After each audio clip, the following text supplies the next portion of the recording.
Hey guys, welcome back to my channel. I'm Jessica Flynn and I am the owner and maker of Flynn Sisters Boutique. And today we're going to be going over a quick video on how to deal with these stainless steel lids. Now these are a newer design from Craft Haven. This is the 30-ounce version and I love these skinny cups because they are a true straight skinny. So you don't have any kind of taper. And when I first saw these, I was just kind of like, I don't know about this. I don't like the contrast of the exposed stainless steel with a fully decorated tumbler. So I'm just going to show you guys how I dealt with this in this video. I'm also going to show you a fun design idea for a cute Halloween inspired cup using my new favorite color combo. I was gushing over this color combo in my Peachy Olive Glitter palette review a couple weeks ago. So I hope you guys enjoy it. I'm going to have links down below as well as some discount codes for almost all of the products that you see in this video. That's enough chit chat from me. Let's go ahead and get started.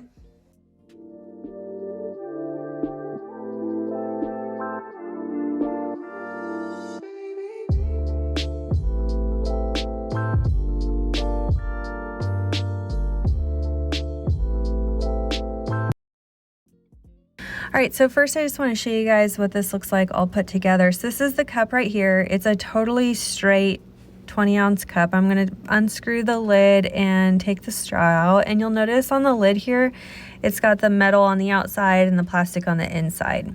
I want to cover up this hole with some tape. So I just roll up a piece of tape with the straw to kind of help me shape the tape. And I'm going to push that down into the hole. This is just going to help make sure that no rogue drops of epoxy get into that hole because you don't want that to happen. And I just kind of do my best to shove it in there. It doesn't have to be perfect. You just want to make sure that it's totally plugged up with the tape. So here I'm just pulling it through the hole with some pliers, being careful not to scratch the inside of that lid or damage it. And then once I've got that hole completely closed up, I'm going to attach it to my Turner arm. I use the TheBoan Turner system, which I'll have a link down below where you can find these guys. But if you don't have that, you can use a pool noodle on a 3/4 inch PVC pipe if that's the kind of turner you have. And then I just put the pool noodle on and I tape this to the pool noodle. And you'll want to position your tape to where you're kind of taping off that plastic thread part of the lid while also securing it to your pool noodle. It would also be a good idea to glue your pool noodle to that PVC arm, I guess. I usually don't, and it's fine as long as it fits snugly on there. Once you've got it on your Turner arm, you're going to want to sand to prep. So I just use a regular 60 grit sanding block, and I'm going to lightly scuff up the stainless steel part of my lid. And then I'm going to clean it off with some 91% rubbing alcohol. And this is totally ready for paint. For this one, I'm just going to spray paint it black with some flat black spray paint.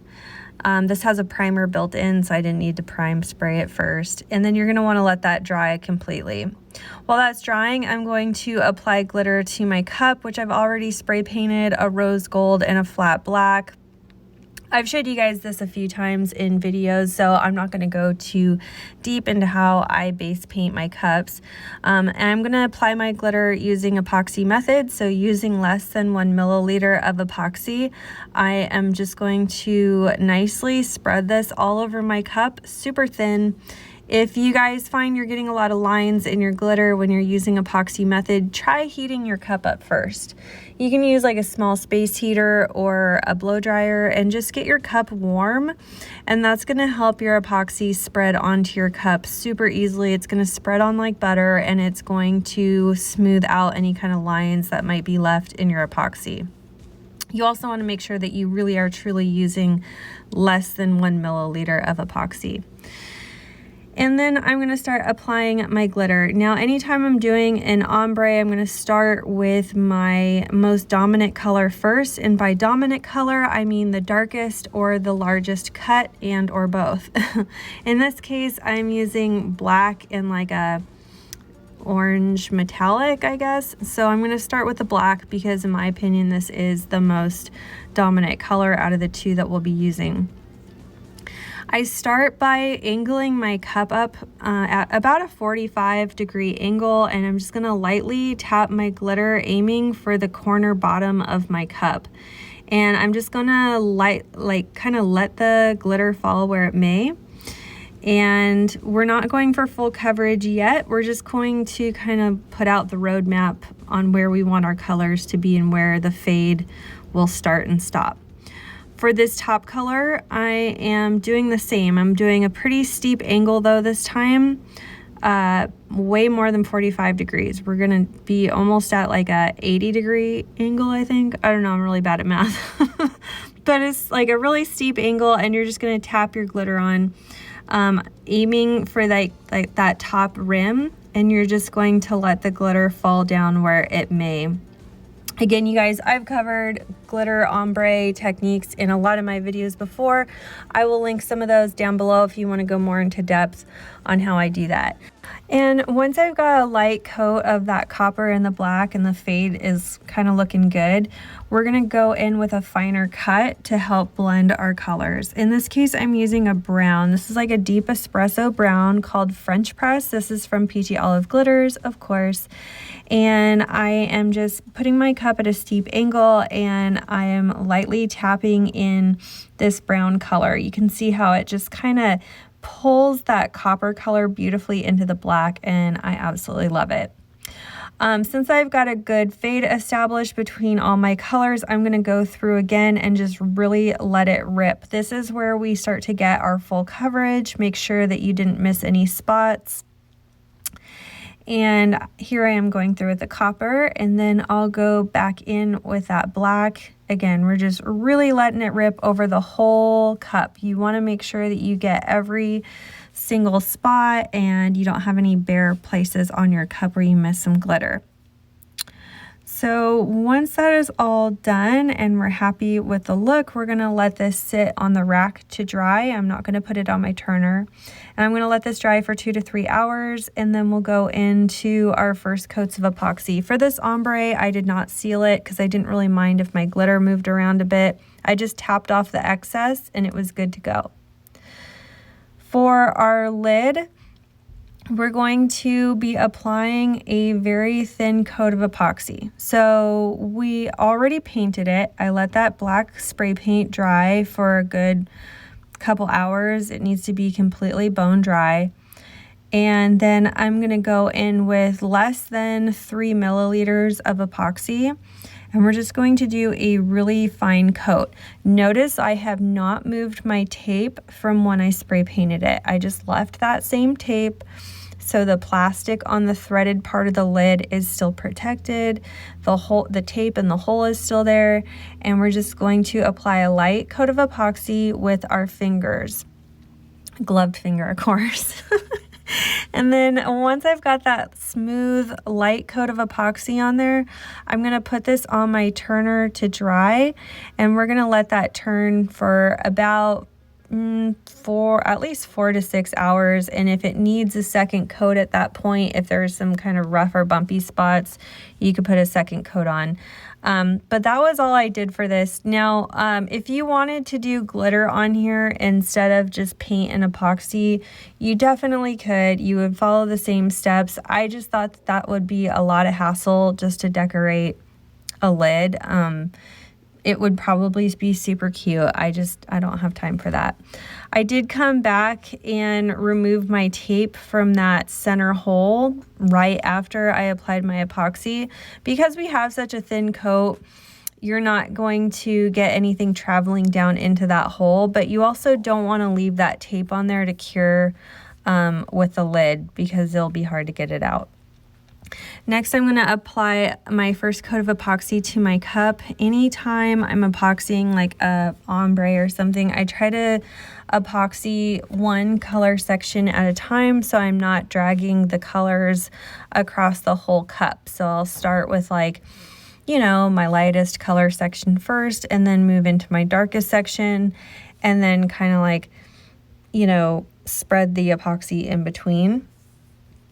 You don't have to do it that way. That's just how I do it. I used 30 milliliters of epoxy for this first coat on my 20-ounce cup.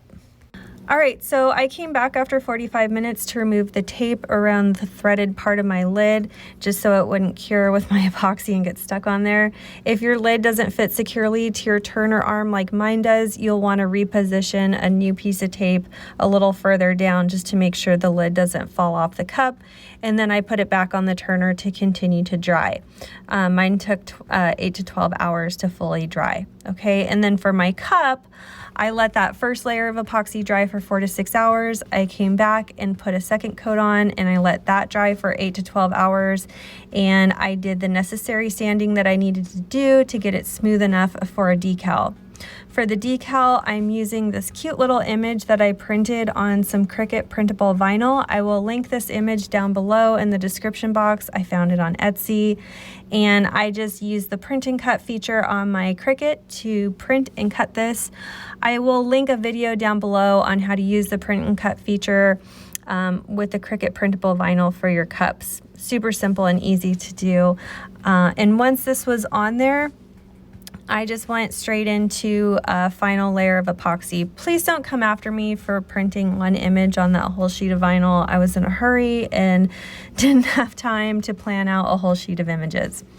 Anyway, so we're gonna epoxy right over this decal. You don't have to seal Cricut printable vinyl. You can just go straight into your final coats. And that was it for the cup. We were done. So it only required one final coat at this point to be done with it, and that was it. Super simple. I absolutely love this design. From the moment I saw these two glitter colors together, I knew exactly what I wanted to do for this cup, and I just love how it turned out. Next, I'm going to show you guys how I made the little straw topper. A lot of you guys asked how I did this. I got the mold from Simply Sarah's Halloween box. I'm going to talk to her about linking that below. But anyway, I've got about 10 milliliters of epoxy mixed here. You definitely don't need that much. And I'm going to mix a little glitter in. I'm using Hallow from Peachy Olive Glitters. And we're just going to mix the glitter into our epoxy, and I'm going to fill these two molds. Now, this nut looking one, like the bolt, I guess a bolt or a nut looking one, the blue mold there, that is a straw topper adapter. So basically you can turn any kind of flat back mold, epoxy mold creation into a straw topper. So I'm first going to fill my little bat mold. I'm using the larger out of the two that came on that mold. Being really careful, this one has a lot of pokey parts to the piece, so you don't want to get it messy. So I just took my time putting the epoxy in there, and then take my time putting epoxy into this little straw adapter piece. And after I get my molds filled, I'm going to kind of pick them up and slap them against the table a little bit to help raise the bubbles from my epoxy. Oh, I also forgot to mention that I did let my epoxy sit for about 5 minutes before I started pouring it. That's going to help the glitter stay suspended in your epoxy. And I like working with it better that way. So again, I got my molds filled. I'm just going to kind of pick them up and drop them against the table to help, rise any bubbles to the surface. And then I'm going to spray my molds with 91% rubbing alcohol. That's going to help pop all the bubbles at the surface. And shortly after I use the rubbing alcohol, I go over it with a barbecue lighter. You don't want to go over it with a barbecue lighter too soon after you spray the alcohol because it'll catch fire, so don't do that. So here I am with my barbecue lighter. Again, all efforts to pop as much bubbles as possible. And after 24 hours, we're ready to demold our little bat. Look at how cute. This came out perfectly. And then I'm going to take out the little bolt piece. That's our straw adapter. So comes out really nicely. And then I am going to use a very small amount of epoxy to glue that straw adapter piece to the back of our bat. And I'm going to use my bat mold again to stabilize that bat piece.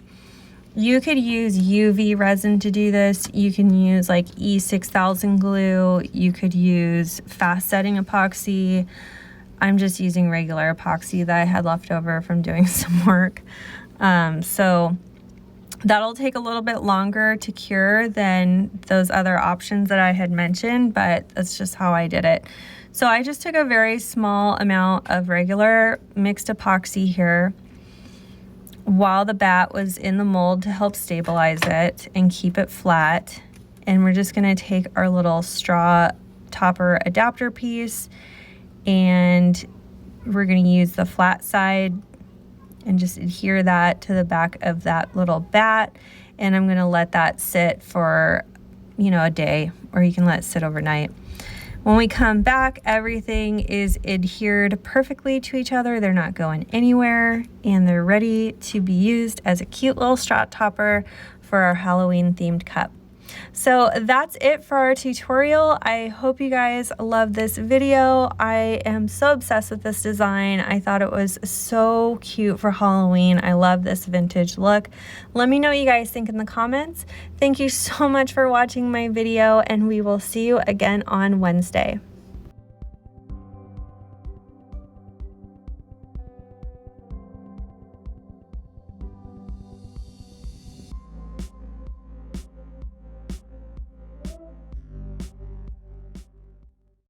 If you love this video, you could check out our last video here. Also be sure to find us on Instagram, Facebook, Pinterest, and of course subscribe for all our new videos that come out every Wednesday and Saturday. Thanks so much for watching. See you soon.